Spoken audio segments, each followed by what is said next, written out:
বেঁচে যাওয়ায় কালো রং নদীতে ফেলে দিই। হ্যাঁ আল্লাহ, উপর থেকে এটা কি আমার উপর পড়লো? আরে এটা তো আমার পুরো শরীরকে কালো বানিয়ে দিল। যেই কাজটা করেছে আমি ওকে একদম ছাড়বো না। দাঁড়া, আমি আসছি, আজ তোর খবর আছে। হ্যাঁ আল্লাহ, আমি তো জলপরীকে কালো বানিয়ে দিয়েছি। তাড়াতাড়ি নিজেকে বাঁচাতে পালাই। দুষ্ট বিড়ালের বাচ্চা, তুই কোথায় পালাবি? এই তো আমি তীরে এসে গেছি। এবারের মতো বেঁচে গেলাম। এখন আমি এই চেহারা নিয়ে কিভাবে প্রজাদের সামনে যাব? সবাই শুনেছো রানী দেখতে একদিন কালো ভূতের মতো হয়ে গেছে। আমি তোকে বাঁচার সুযোগ দিলাম। তাড়াতাড়ি আমাকে ঠিক করার ওষুধ নিয়ে সমুদ্রে আয়। বন্ধুরা প্লিজ হেল্প মি। ওয়াও দারুণ, আমি একটা দারুণ আইডিয়া পেয়েছি। আমি তাড়াতাড়ি বাড়িতে যাই এবং ল্যাবে গিয়ে কালো থেকে সাদা হওয়ার ওষুধ বানাই। এবার এটাকে নিয়ে তাড়াতাড়ি সমুদ্রে চলে যাই।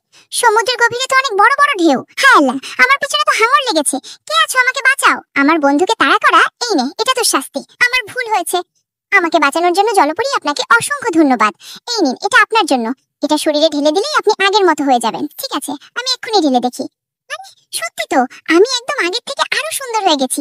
তোমাকে অসংখ্য ধন্যবাদ আমাকে আগের থেকে আরো বেশি সুন্দরী বানিয়ে দেওয়ার জন্য। তারপরে সুন্দর দৃশ্যের জন্য কেউ লাইক সাবস্ক্রাইব করেন।